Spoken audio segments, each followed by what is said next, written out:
We'll be starting in a few minutes, just loading in one of the amended resolutions.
Okay.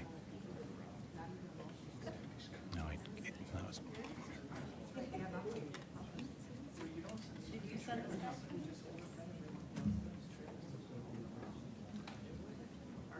I know a guy with a trailer. I was trying it, so they only have one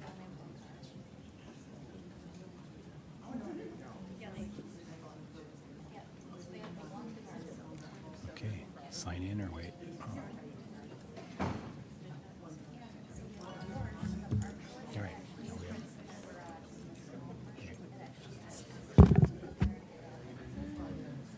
You ready? kind of done with that. You ready? Yeah. Okay.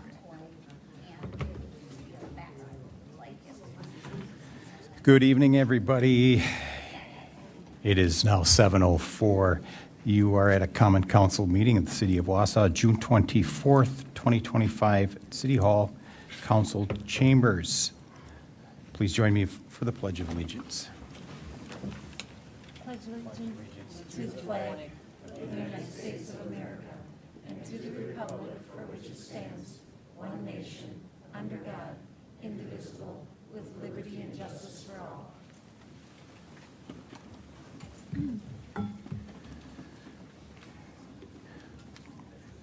Would clerk call roll, please?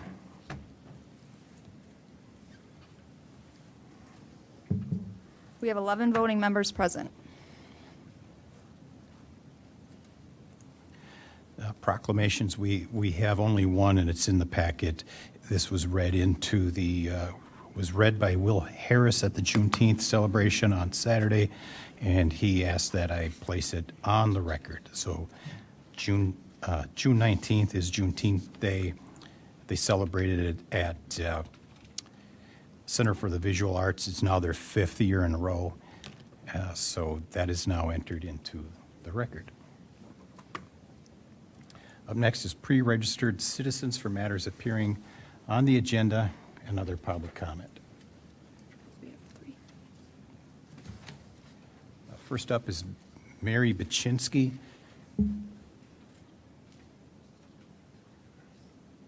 We don't have a rule yet.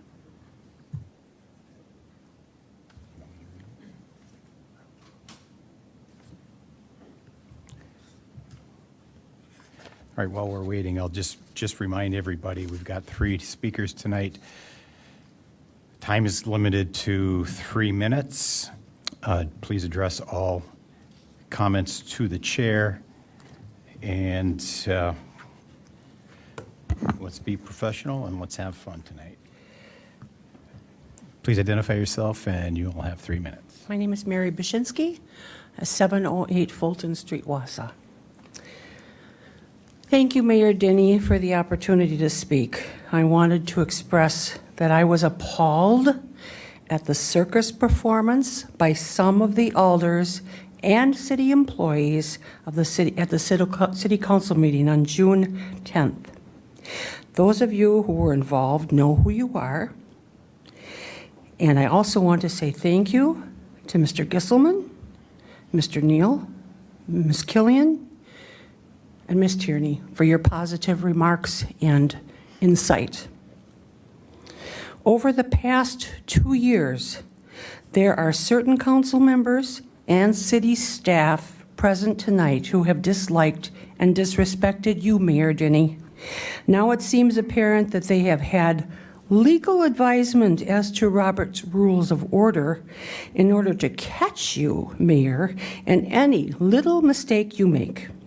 These few calling out of order from their seats and now appealing power plays against the mayor. This lack of respect over and over again at every deceit meeting, I'm sorry, that was wrong. This lack of respect over and over again at every meeting must desist. It's unprofessional and it's discriminatory. And this behavior has been the very same thing that those same alders and city employees have stated over and over again that they are sick and tired of. Not to mention the time it took in that meeting to muddle through the meaning of the objections and the accuracy as to the statements and the changing of motion verbiage several times. The treatment towards our mayor should come with a sincere apology, and this needs to stop. Let the record show this circus exposed can be viewed on YouTube. Thank you. Thank you. Up next is Deborah Chapman.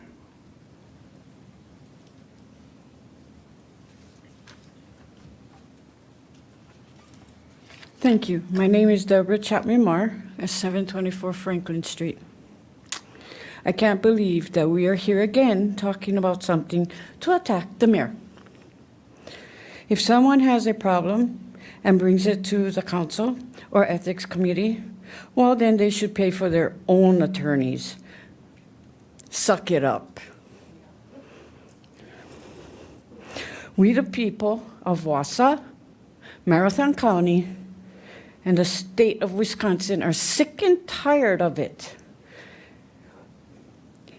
We, hard-paying taxpayers and the poor who struggle to pay for their homes, cars, and put food on the table for their families, can't afford to pay for anyone's attorneys. Pay your own. If we have problems, we pay our own.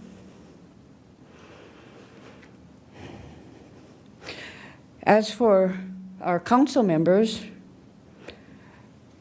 I know myself and several of my neighbors have tried to talk to our council member and never get a phone call back. It's been years since I've called my council member. Why? Because I never get a phone call back.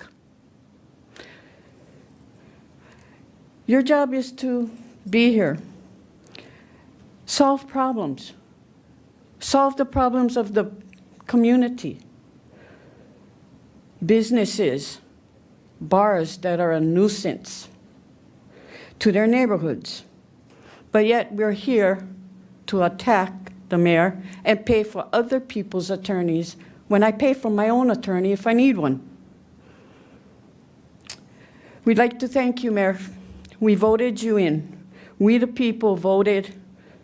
We voted with our hearts. We voted our conscience.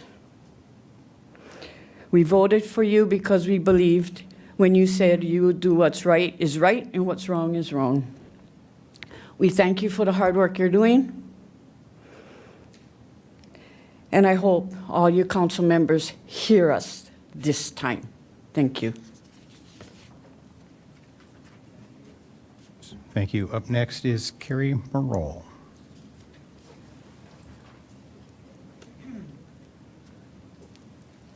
Hi, my name is Carrie Marole. I live at 1025 Everest Boulevard in Wausau. I was just going to get up here and talk about the unhoused, but upon listening to some of the other comments, I think what people may be forgetting is when there is not attorney representation, it can result in lawsuits. And if people are worried about their taxes, who do you think pays for those? So I don't think it's quite that simple. So that's where I'm going to end with that. But really, I want to talk about the unhoused situation. They started the new unhoused facility in May. I have been an active volunteer ever since with a group of my friends. I see it, I work it, I do it out of the goodness of my heart because I honestly want there to be a positive change in the unhoused population.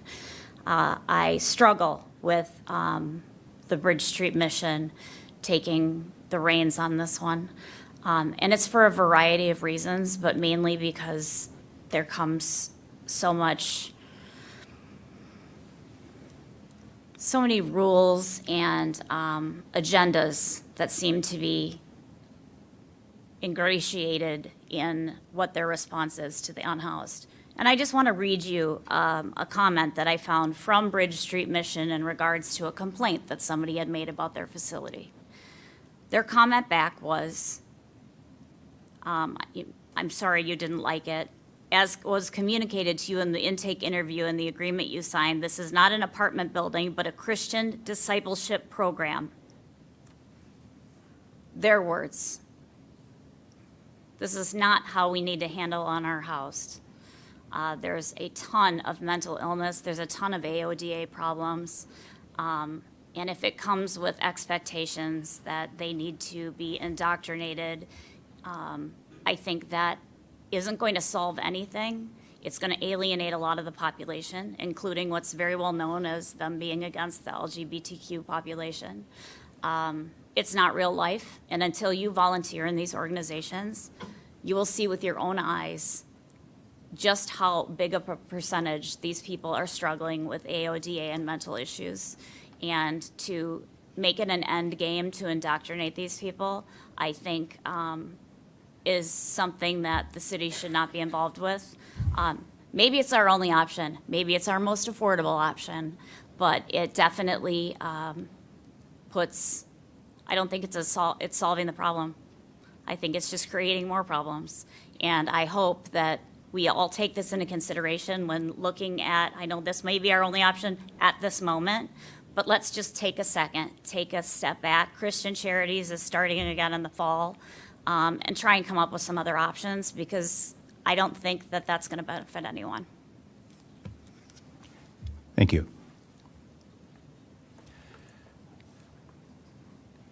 Any further public comment? Okay, so we have communications from the mayor. I really don't have any other than I hope we have a pleasant meeting. I hope you had a chance to review the June 10th meeting, picked up on maybe some of the errors the city attorney has passed out some cheat sheets. So if we need to take a recess or we need to slow things down, we'll refer to the rules and we'll do our best to get it right. So we have no consent tonight, no minutes? Okay. All right, up first is file number 250112. It's Committee of the Whole vetoed resolution approving continued engagement of CIVMIC-appointed legal counsel to represent the city and unelected city staff in the matter currently pending before the city's ethics board pertaining to the citizen complaint filed against Mayor Denny and related actions. That was approved 10-1 and vetoed on, it was approved 10-1 on January 10th, vetoed on June 16th, rather. It was approved 10 to 1, and then it was vetoed on June 16th. Approved 10-1 on the 10th, vetoed on the 16th. And it requires 2/3 vote. I have a motion from Watson, second from Rasmussen. And I think what I'd like to do is, according to the council rules 16.2, when the mayor vetoes an item, he's required to make a statement on why and the reasons for that. So in order for me to do that, I would like to actively participate in the matter. So I am going to step to the podium and pass the gavel to the council president.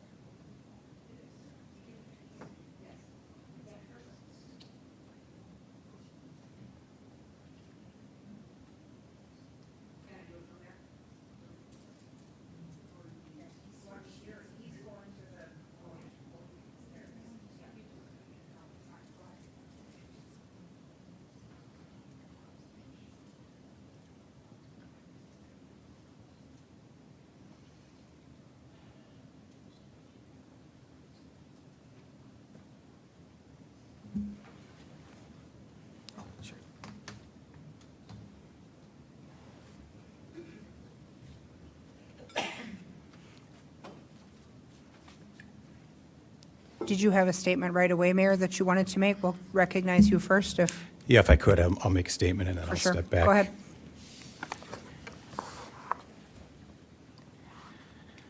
Council members, hopefully this isn't too uncomfortable, but,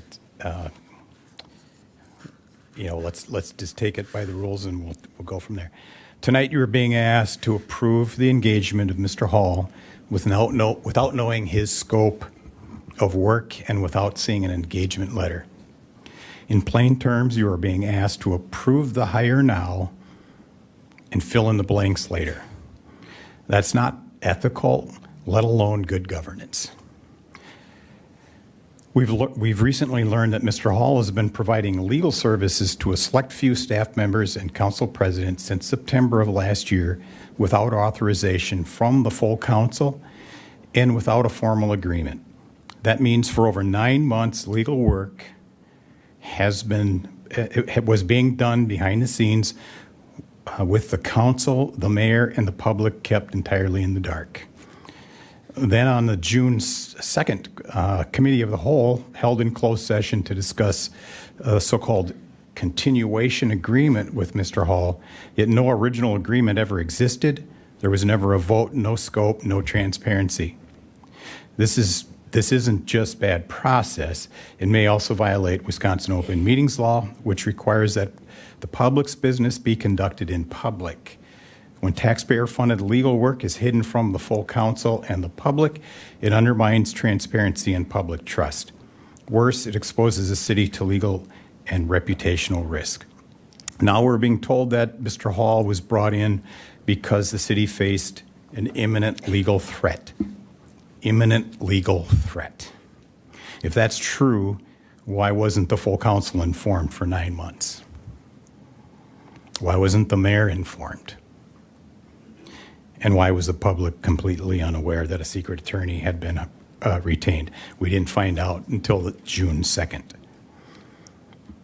If there was really a legal crisis, it should be the obligation of the city attorney to notify the body in a timely fashion. I think 9 months would not be considered timely. We're also being told that Mr. Hall could somehow save money by negotiating a stipulated set of facts.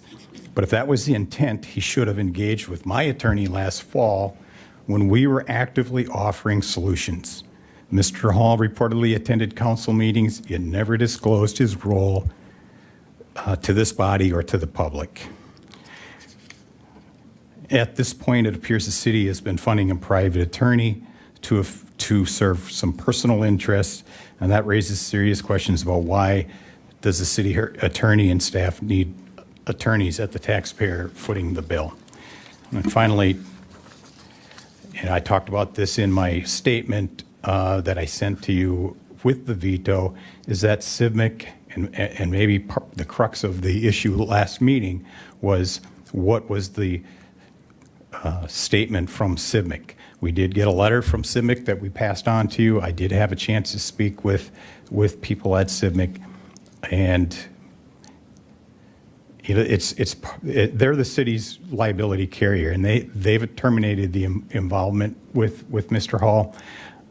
They used that $5,000 critical benefit that is part of our policy. And I've used this in the past to help craft messages and press releases where their attorney would review it for clarity, review it for what we are allowed and not allowed to put out.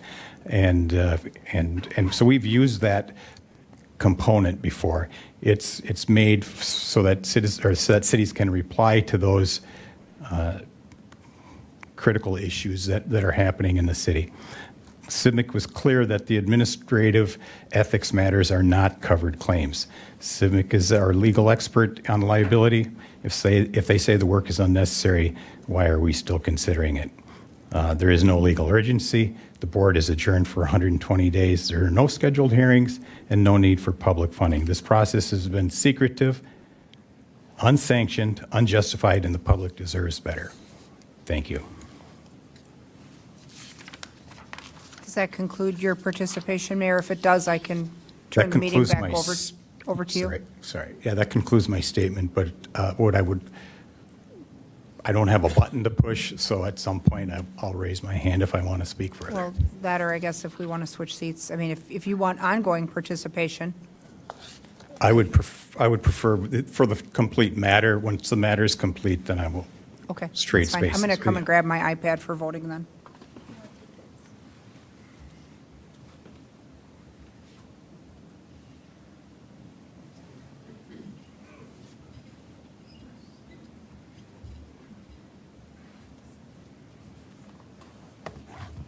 Okay, we have one council member who's requested to speak. Alder Neal?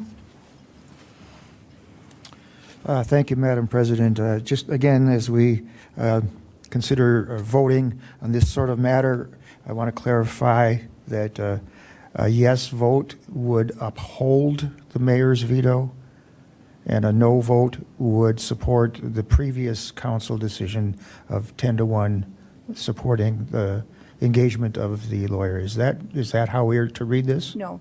The veto sets the item before you the same way that it was on June 10th. And so a yes vote authorizes the engagement of Attorney Hall, and a no vote would prevent the engagement of Attorney Hall. So it's not supporting or opposing the veto, it's re-voting essentially on the item that we had originally. If everybody's in agreement with that, the way it's worded, that the first word is vetoed resolution, it seems like I would be voting in favor of the vetoed, but the veto itself. But Right. okay, but a yes vote then is that we are Retaining again counsel. supporting our previous 10-1 vote. That is correct. Okay, thank you. That is correct. I guess with regard to the engagement or the process that was followed, would the city attorney like to offer any comment or no? I'll refrain from doing that at this Okay. time. That's fine. I will offer only the insight that outlines the closed session. The closed session was requested by our legal department. The closed session agenda was reviewed by both involved attorneys as to form and statutory compliance. In that session, all of us who were there sat with Attorney Hall in person. Attorney Hall outlined the complete scope of the work that he had performed since he was retained by CIVMIC on September 25th of 2024. At that point, he was being retained and recommended under the critical incident response provision of the city's insurance, whether or not the event would give rise to a covered claim. That said, the scope of that work was laid out to all of us. We discussed that, we asked him questions, and it was really, in that discussion, more than just, shall we retain him and how will we pay him? That discussion was substantive in terms of strategy. And when Attorney Hall talked to us about the potential for future legal risk, without divulging what those strategies were, he indicated that there was still a real risk. Part of that risk stemming from providing guidance, procedural guidance to some employees and not all employees who are affected by the same matter. So I think we all can recall a lot of the discussion that we had with Attorney Hall. There was absolutely no secrecy because we all were privy to that discussion. So after said discussion, we came out and we made a decision. And a recommendation to the council, and at that point on June 10th, we took that up as a matter of standard order. So that's what we have. I think that all of us who have been, there has been zero personal representation by Attorney Hall of anyone, any employee, any council member. There's been procedural guidance to make sure that the city's response to the events at hand was appropriate, and that we were not digging a deeper hole legally than what we already had to contend with. And that was really where his guidance stopped, to make sure that we were following the appropriate process. And that critical incident management service that CIVMIC offers us is for those type of things, to make sure that when the situations are fluid, that the responses made by an organization are not creating further or additional problems. So that's where the city attorney reached out to CIVMIC to make sure that we were following the right process. Within our procurement policy, it is within her authority to do that. She can retain outside guidance and outside counsel when it's necessary, and she manages that outside counsel when she seeks that advice. So we did also all talk about that in our closed session. So with that, we have 2 additional council members who've requested comment. Alder Killian. Thank you, Madam President. My question doesn't relate to the outcome of the closed session, but it does relate to the closed session. I read in a newspaper today, and there were 2 opinions given that our closed session may have violated open meetings law. Now, I'm not saying it did or it didn't, but it feels like it needs clarification to me, because when I entered that meeting, I did not know what violated an open meetings law, nor did I during the time of the meeting. So how would that question be clarified when we're given an opinion by an attorney who specializes in open meetings law saying that it may have been a violation, and we're given another opinion saying they didn't think it was? How do we know whether or not that violated an open meetings law? Well, we actually did not receive that opinion. The media was given an opinion by an attorney who purports to be a subject matter expert in that field, and another organization. And so in analyzing those opinions that they obtained today, they've written the story that they've written. Separate from that, when that closed session was requested, it was requested by our legal team, and the legal exception that was used was relevant to legal action in which the city is involved or is likely to become involved. And the likely to become involved matters that are looming on the horizon were what brought that exception. So, I don't know if you want me to defer to the city attorney for the use of the exception, but both attorneys did concur that closed session was not only appropriate, but that it was necessary. Point of order, Madam President. Go ahead with your point of order. Is this subject, having not really appeared on our agenda, something that we should be pursuing tonight? Likely not, and it could be a future discussion. It really isn't entirely, it's the same subject as what was vetoed, but it really is a separate matter, and that news story really has only been up since about 3 o'clock, so the majority of us may not yet have had a chance to see that. Okay, So I apologize. No, I it's thought it was germane. perfectly fine. Thank you for your question, though. Alder Watson?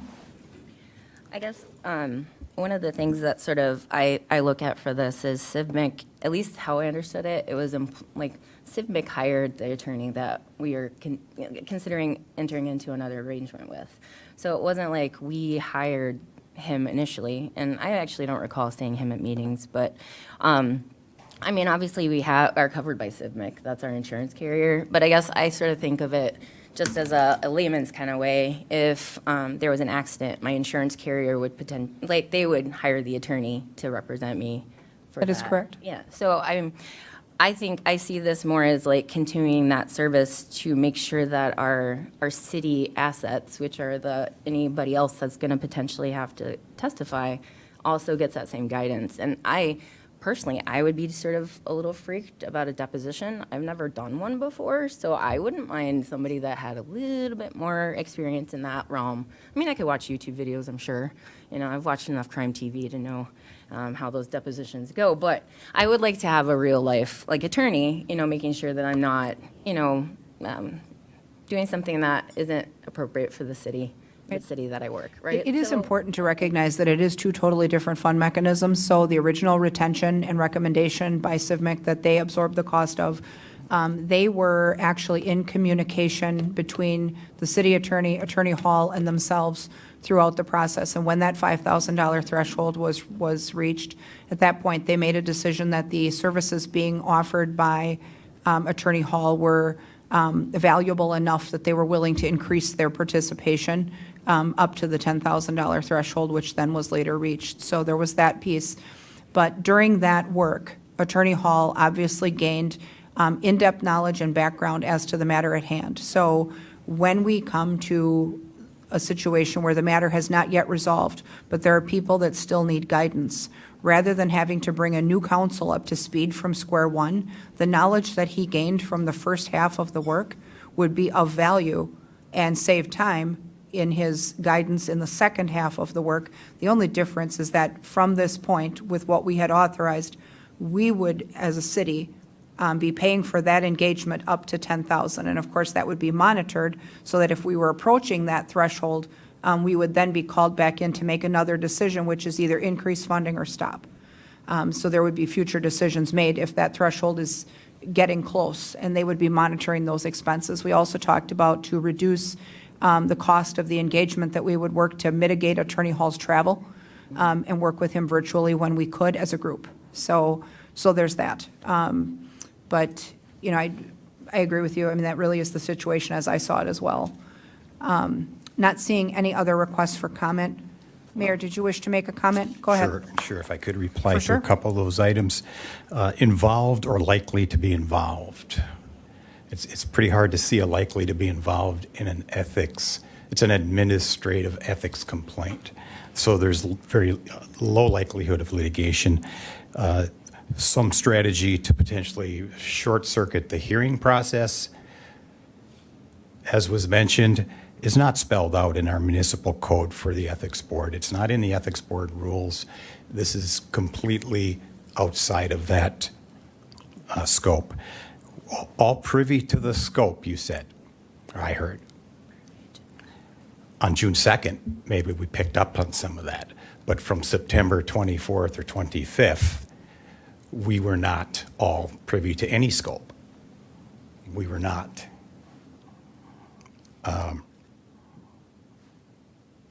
They're two totally different items. You have the DOJ complaint and you have the ethics board. The ethics board is an administrative function, and it does have procedures. Civic, by the way, as I understood the letter from Mr. Stanchik, they did not, he's an appointed person for the critical, he's their only one for this critical response benefit of $5,000. They did not force him on us. Like I said earlier, when I needed to use them, I asked for some help and I contacted Crivillo, Nichols, and Hall, and I talked to Annie Schwartz. She also works for them. She's the one who helped me craft some press releases. So that's what they do, and that's what this was.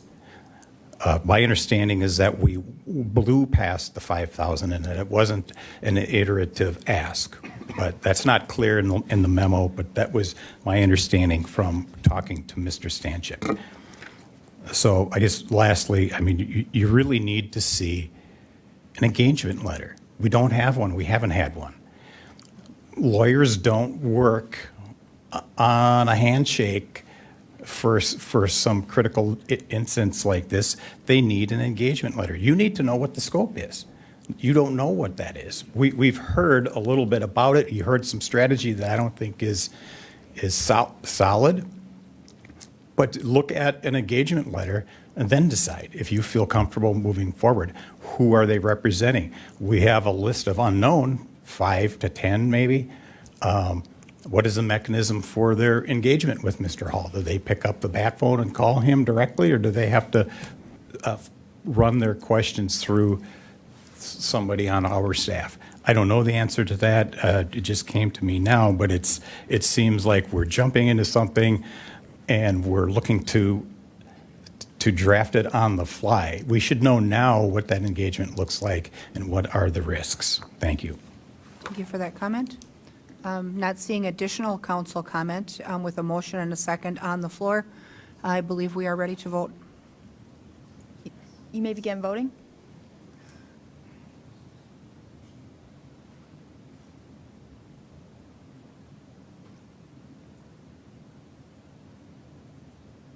Big clarification, yes, supports the veto? No. It's not about the veto. It's the matter that's put back before you the way it was on June 10th.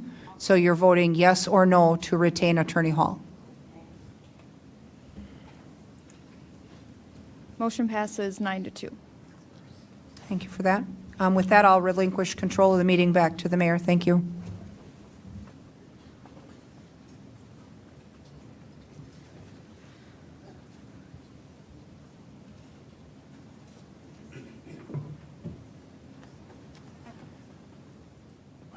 Is this mine? Oh, yeah. All right, up next under resolutions and ordinances is 95, file number 95-0817, Public Health and Safety Resolution approving contract for Regional Hazardous Materials Response Team Services with State of Wisconsin. That was approved, Public Health and Safety 5-0. Motion from Luke and second from Neal. Seeing not a lot of discussion on that matter. You may begin voting. Motion passes 11-0. All right, up next, we're suspending the rules. There's 3 items under suspension of the rules. Rule 6B, filing and/or 12A for referral of resolutions. This requires a 2/3 vote. Motion from Watson, second from Lukens. You may begin voting. Motion passes 11-0. We had an amended agenda here. Do you have that? We're going to move the Parks resolution up. We had some people waiting to get going on that, so it would be nice to do that first. And there it is. It's 25-0414. It's a resolution from council approving the temporary lease of the River Life Park concession building to Wausau LLC. I can read that. For temporary operation of a specialty ice cream, traditional ice cream, and quick serve food and beverage item business. She just put that in here a minute ago. They're new. All right, now we're clear. Motion from Luke and second from Watson. Any discussion on that? Jamie, did you have anything to add? We'll bring up Parks Director Polly. Thank you, Mr. Mayor, and members of the council. Thank you, Mr. Mayor, for letting me put this on, and I apologize to the mayor and the council for the 24-hour notice, but I was given the direction from the Parks Committee to go back out for our RFP after our original vendor had to pull out for personal reasons. And with the timing of the RFP, we got them on Friday. We got 2 really similar RFPs, so two good responses, and trying to look and talking with Attorney Jacobson at how we can move this forward so that they can get in and do business. This was our option, so I thank you for putting this on the agenda, and I have talked to both of the proposers, Fozone being the one recommended. They had the most in-depth proposal. Both are very good vendors, and the Fozone is very excited. They have everything in stock, so as soon as we could get something signed, they may be able to move in as early as next week, but we'll work through that contract if you approve this tonight, so. Thank you very much. Thank you. Alder Hickey. Thank you. I see this is pending. Did it go to county or to parks? Has there been a vote on this prior? No, it's coming to Council. Oh, council. I thought that meant county. Okay, thank you. Seeing nothing further. You may begin voting.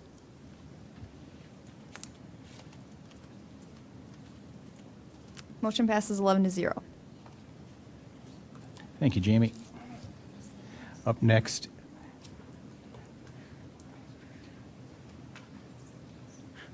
we're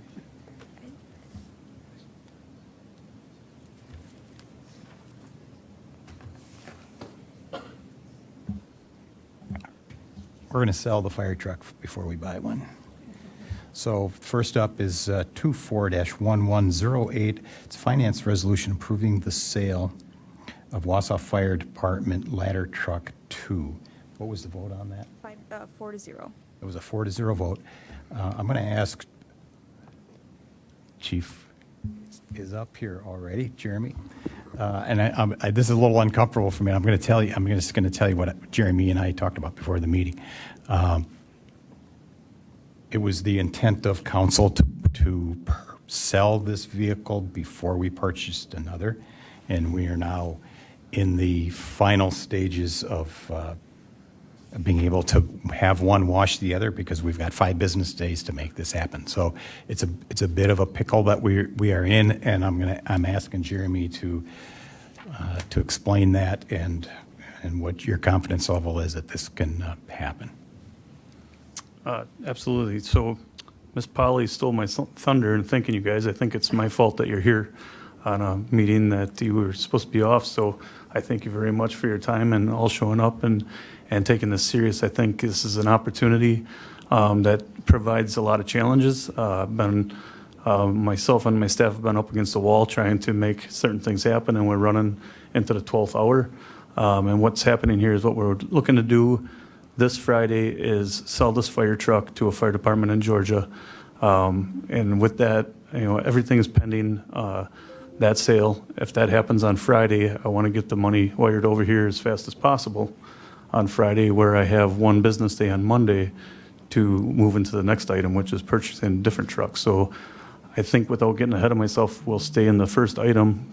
Correct me if I'm wrong, Mr. Mayor, but we'll talk about the sale of the fire truck and any other information you want to learn about that. There's a lot in the packet, but I think that we found a fair price, and I think that we are doing a good job of keeping it budget neutral like originally asked, and there might have been some misunderstanding on my part of what avenue I could take to get here, so I appreciate our finance director and our city attorney helping guide me to that direction, which got us here tonight. So it's a lot. It's a very quick turnaround, but on the same token, it's all of us trying to save the city $70,000 at the end of the day. So does that kind of sum it up? For now, it does. Let's get Mr. Martins. Okay, thank you, Mayor. And I think just to say, anybody that's ever, purchased or sold a home or purchased an automobile can kind of appreciate the magnitude of all of the hoops you have to go through to get a transaction like this completed. So thank you, Chief Kopp, for the hard work in order to get us to this level. The one thing we did discuss in finance about these 2 resolutions is that the sale is contingent, or the purchase of the new truck is contingent on the sale of the existing one. So if for whatever reason something falls through, then the whole thing just sort of evaporates. So just be aware of that. That was specified in the finance meeting this evening.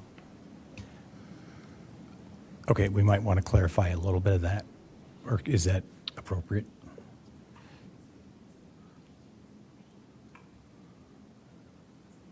I guess I'll kind of speak. Well, oh.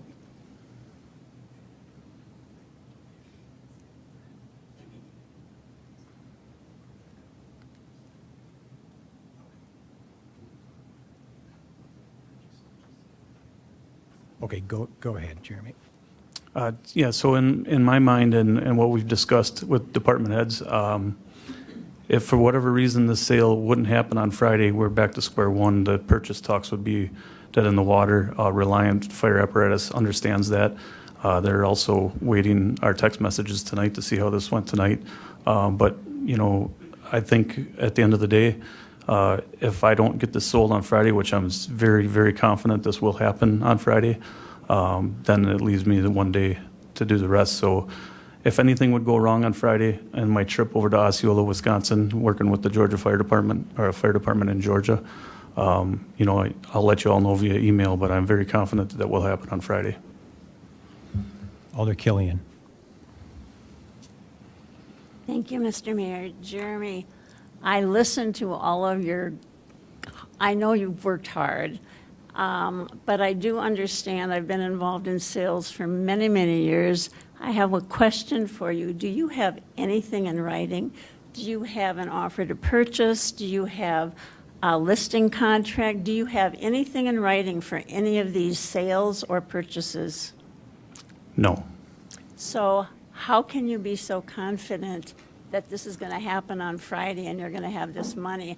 I understand probably better than anybody up here what it's like to sell, and I know that things fall through when you have an offer to purchase, but you don't have anything in writing from anybody, so I don't understand how you can be so confident. Well, and I totally agree with you. And I think part of this experience, which hopefully I'll never have to sell a fire truck again, I learned a couple things, especially from our finance director and our city attorney, where I think I did miss an opportunity. I worked very hard in the last week and a half with the department to get that done. They understood the situation I was in, and because of Juneteenth being a holiday there and they all took Friday off, we got into this discussion today, and their city attorney was unable to get that letter of intent to me today in time for this meeting. Okay, and I understand about a letter of intent. A letter of intent provides no security, to my knowledge. Maybe I'm wrong. The city attorney could tell me if I am. A letter of intent is merely a discussion preliminary to an offer to purchase. It says, this is what I'd like, will you do this? And I know a letter of intent has to be signed by both parties. You don't have either a letter of intent or an offer to purchase, and I think by moving forward with this, it could put our city at great risk. You don't have a contingency from the people you want to purchase from saying that if it falls through, everything's A-okay, right? You don't have anything in writing. Right, and one of the reasons too, and this is not an excuse by any means, the idea behind it was when I met them at the truck a few weeks back, they had a list of things that they wanted to see that were done to the truck, which are just finishing up today, and they want a letter from Custom Fire saying that it's good, and I do have an email saying that it's a reputable sales rep, and that they'll take their letter at word, and you know, they'll know that everything's been met, and they'll be willing to purchase the truck. So there was that that they were waiting for, but I do think I missed the opportunity to get that letter. But on the same token, what I'm asking for here is everything's contingent, so I don't know that we have any risk or anything to lose, do we, if I don't get it done on Friday? Another question I have is generally what happens in a sale process is if a buyer is seriously interested, they'll write an offer with contingencies. They'll say, I'll buy this truck from you if you fix this and if you fix that and if you take care of all these things I'm asking. And you can agree to that or you can disagree. So my question is, if they're so serious, why didn't they write an offer with those contingencies? I mean, I really feel like this is putting us at some risk. And for that reason, I can't support this. I'm sorry. I know you've worked hard, but it's just my experience that says I don't want to put the city at that kind of risk. Thank you. Thank you. Alder Rasmussen. Thank you. I think the contingency is the safeguard for us. I mean, if we are able to turn this sale around in the span of time, even though it's narrow, there is some substantial savings to be gained versus us then beginning the quest anew to find the replacement apparatus. At one point, we had authorized the contracting of the sale of the truck number 2 to a firm that we had retained that was going to go out and find buyers for that. Is that firm responsible for the location of this particular buyer? That's who it went through, yeah. Okay, so we did not embark on this journey alone. We hired a broker who deals in emergency apparatus specifically for the purpose of being able to legally sell truck 2 with all of the disclosures and all of the inspection reports and things that were necessary to relieve ourselves of truck number 2. I think that making the acquisition of the new truck contingent upon the sale of the old truck, that really is our protection. I also don't see that we have anything to lose because, as Alder Martin stated, if the one sale doesn't happen, the other one doesn't happen. And I think that really is where we can find comfort in this. Now, normally, fire apparatus and vehicles are purchased through our motor pool process. Our motor pool process of acquisition and sale could be dramatically different from what it is in real property. And so when you go out to purchase a vehicle, when you go out to sell a vehicle, when you go out to purchase street and road equipment, whether it's police cars, ambulances, fire trucks, whatever it might be, There may not, and I guess I would maybe defer to the finance director as to whether or not there is the same level of paper trail with the sale of these particular items as what there would be with the sale of land or buildings. Are they getting offers and counter offers and contingencies and, all of these things when they go to buy a vehicle? I would say no, not generally. Right, so the legal process sometimes is a little bit different, when we're dealing in one type of a sale versus another. And so that is where really, I think, making the one conditional upon the other, I think the Finance Committee was smart to do that.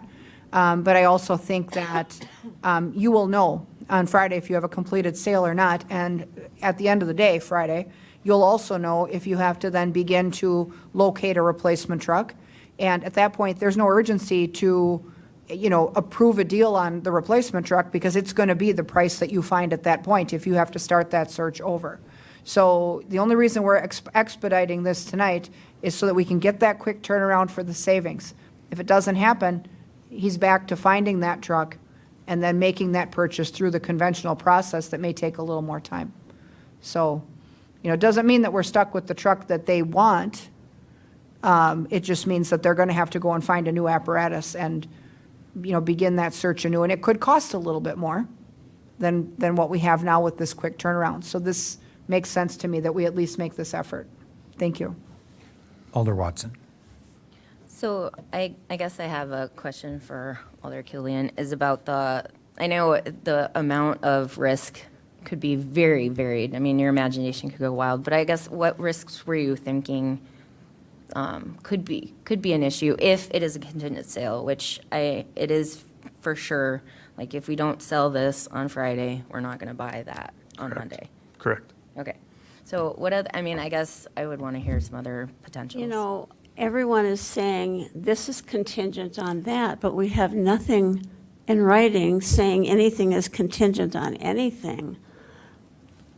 So let me ask you one question, Jeremy.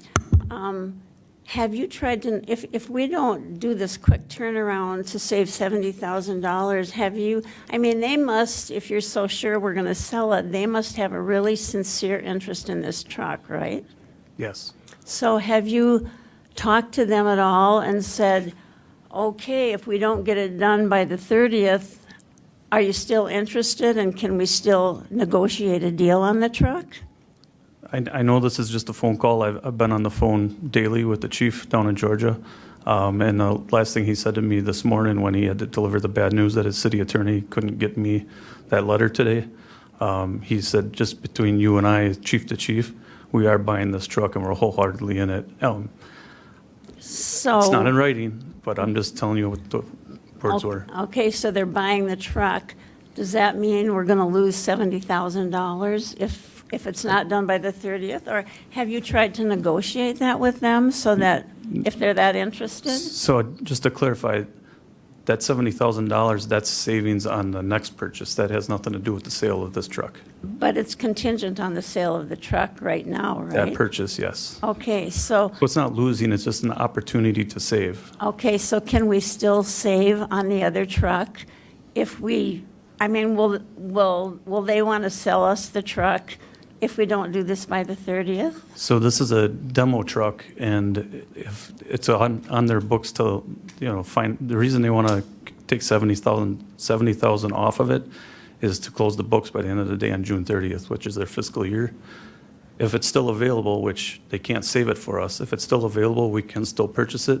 We could, depending on how long that takes, we could still save a little, but it would be well under half of that amount. So possibility of saving half that amount. Yeah, if we did it before someone else bought it. Okay, thank you. Okay, thank you. Just to clarify, so Alder Killian was asked a question. Are you, Alder Watson, done with is that what you were looking for when you were speaking? I mean, you can have the button back. You asked a question and we didn't. That's okay. I guess I just didn't see a risk if it's, because I'm guessing the contract for the purchase is, we won't have the money. We could say we could purchase that truck by the end of the 30th, but we'd have to find money somewhere else, right? Yeah, I mean, where we sit right now is that the chief and I, the chief from Georgia and myself have agreed on a purchase agreement form that was provided by Brinley, but are waiting to sign it till they see that everything's done on Friday. And when I'm there to send them video and different things like that. The risk I see as a fire chief is if it doesn't happen, we're back to square one and I start working on it all again. Priority number one for me right now is to sell this truck. It just so happens that we found a deal that overlaps and causes some complications, but I do think, doing my due diligence as a fire chief to try to save the city some money I mean, is and what 70K is what I'm pretty at. good savings, so. What's that? 70K is pretty good savings, right? I think so, If we yeah. can- Yeah, so if we can get into that, but it's not like that truck is gonna disappear after June 30th, it's just the deal is gonna Oh, disappear after that. The truck that we're buying could It would absolutely disappear. disappear. Okay. Right now, we're held by a verbal contract that they'll hold it for us till the end of the day on Monday. Okay, cool, thanks. Alder Tierney. Jeremy, I think you may have just answered my question, but we have an offer in to purchase that new truck, correct? We have a verbal agreement that we Okay. will purchase it, yes. Okay, so there's nothing in writing there that we're going to purchase it for X dollars and that there is a $70,000 or $70,000 discount. There's nothing in writing that says that? So, I don't want to say that for sure because the deputy chief has been handling Reliant and there might have been something signed, but I know that there's nothing to lose if we tell them on Monday that we can't buy it. But I can't tell you for sure that we didn't sign anything. I don't want to lie. Okay. I guess one of my thoughts was, we sell this truck, everything goes through, and then on the 30th, we come back to them and we say, we're going to buy it, and they say, this is the price now. I mean, I just don't want them to say, well, that $70,000 discount isn't really available because you came too late in the day. As you're saying, it's the end of their fiscal year, which is why they want to unload it and give that $70,000 discount.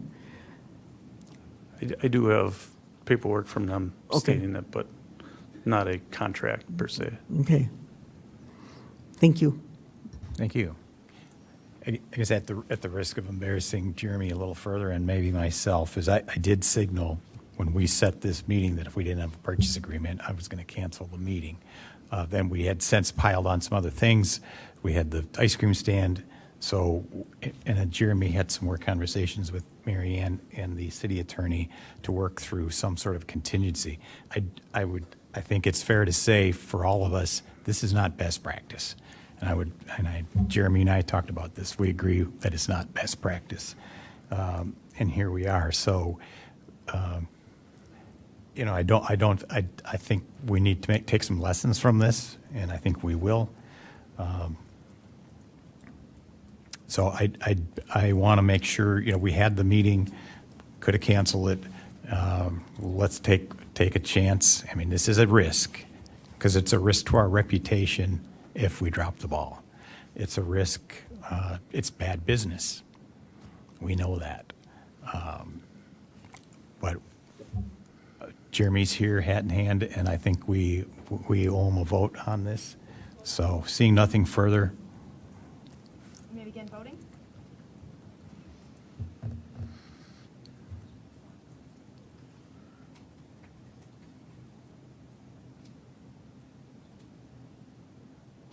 Alder Lars. There we go.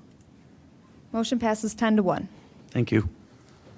Okay, up next is partner resolution is the 24-1109K. It's a finance resolution approving the purchase of a ladder truck for Wausau Fire Department and related budget modification. And that was, did that also pass 4-0? That passed finance 4-0.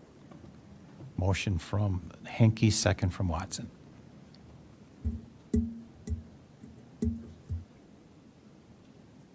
Any comments, any discussion? Okay. May we begin voting?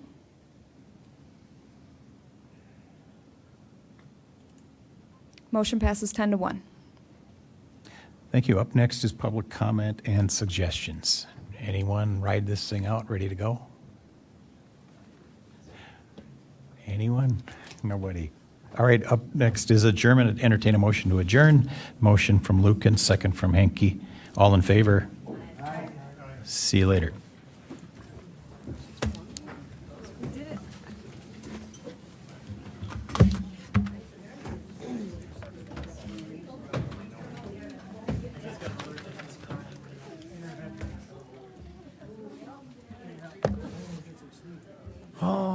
Okay.